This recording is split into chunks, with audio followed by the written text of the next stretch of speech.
मयूरी बहन जी गुजरात से। राधे राधे। राधे राधे महाराज जी। महाराज जी, ज्यादा सच्चाई और साफ दिल रखने से जीवन में बहुत मुश्किलें आने लगी हैं।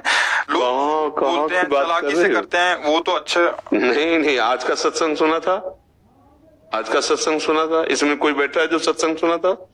हाँ, तो आज के सत्संग में सुना था प्रारंभ में कि कुछ लोग ऐसी मान्यता मानने हुए है कि जो धर्म से चलता है उसको दुख मिलते हैं, जो पाप से चलता है उन्नति को प्राप्त होता है। ऐसा नहीं है।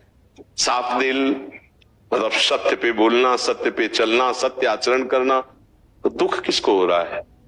किस बात का दुख हो रहा है? आप बोलिए, क्या दुख हो रहा है? सत्य पे चलने वाला दुख से संबंध रखता है, न सुख से संबंध रखता है, वो तो सत्य से संबंध रखता है।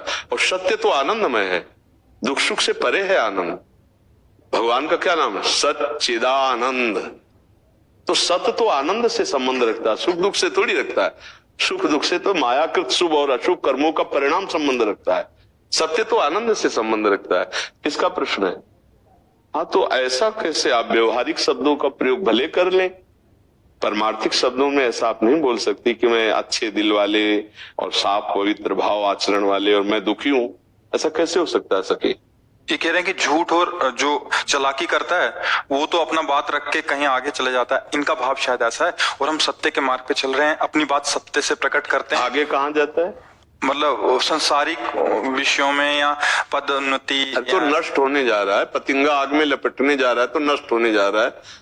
तुम सत्य में खड़ी हो, आनंद में हो, तुम्हें दुख किस बात का है? कोई असत्य बोल रहा है तो नहीं, असत्य संपादक पुंजा, कोई चालबाजी कर रहा है, गंदी आदत कर रहा है, आपको लग रहा है उन्नति को जा रहा है। हमने कई बार कहा है, किसी दंडनीय अपराध करने वाले अपराधी को चार लोग गोदी में लेके ऊपर चढ़ा रहे हैं, तो ये उसका सम्मान नहीं है, ये ऊपर से पटकने जा रहे हैं उसको। समझ रहे ना?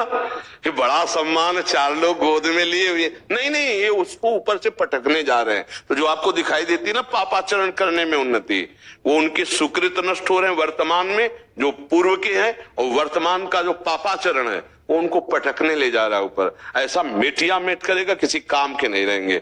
असत्य आचरण और पापाचरण करने वाले कभी ना इस लोक में सुखी पाए गए, न परलोक में सुखी पाए गए। ये मर्जी ऐसा होता है कि मर्जी जैसे कोई एक किसी भी नौकरी में वो रिश्वत लेके पैसा लिया, गाड़ी आ गई, बहुत बड़ा दिख रहा है, ये एक सत्य मार्ग के बाद हाईवे पे एक्सीडेंट हुआ, पूरे परिवार सहित उसी में जल गए, ये नहीं मानते? चकनाचूर हो गए, ये नहीं मानते हो? हम कह क्या रहे हैं? हमारी बात को समझो। चार आदमी उसको गोदी में लेके ऊपर 8 खंड में जा रहे, तो उन्नति नहीं है, ये ऊपर से पटका जाएगा, कोई नस नाड़ी शुद्ध नहीं रहेगी। तुम अधर्माचरण को उन्नति मानोगे, पापाचरण को कभी उन्नति मानोगे? कभी नहीं। ये खूब अनुभव की बातें हैं, बड़े बड़ों को देखे हुए है।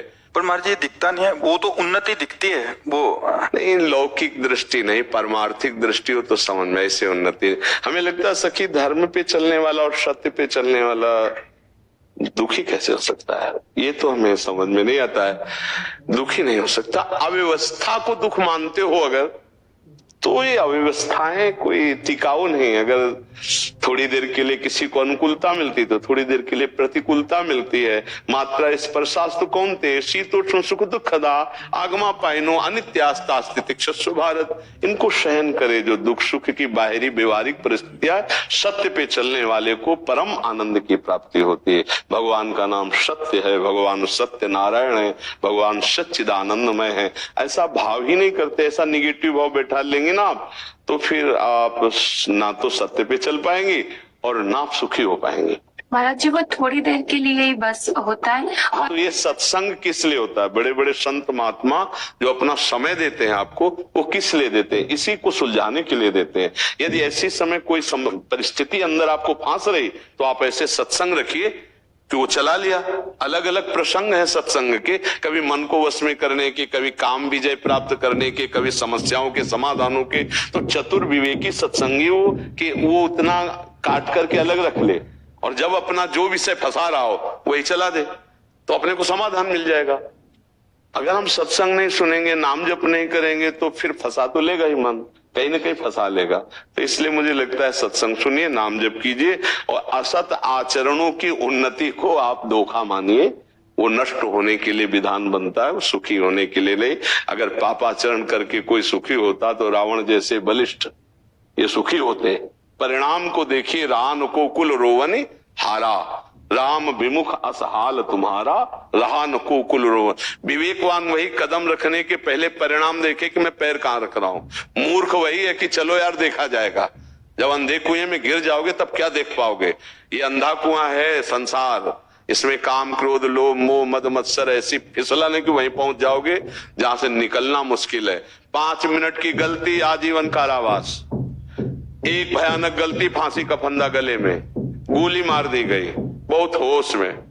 तुम्हारा मन तुम्हें गलत सलाह दे करके तुम्हें ऐसी जगह पहुंचा देगा कि जीवन भर तड़पते रहोगे, न परिवार से मिल पाओगे और न धर्म कर पाओगे, न भगवत प्राप्ति कर पाओगे होश में। तो अधर्माचरण की तरफ जाते हुए मन को जो रोक ले वही विवेकी है, वही मनुष्य है। पशु थोड़ी है, पशु नहीं जानता है, वो तो जैसा भाव आया प्रारब्धानुसार वैसा चल रहा है वैसा। हम प्रारब्ध के अनुसार चलने वाले नहीं है, हम विवेक के अनुसार चलने वाले हैं। प्रारब्ध शरीर पर आएगा सुख दुख, लेकिन विवेक के द्वारा हम उसको अब बचाएंगे। ये सुख दुख का कोई खास महत्व नहीं है, स्वाप्निक है, आने जाने वाले हैं।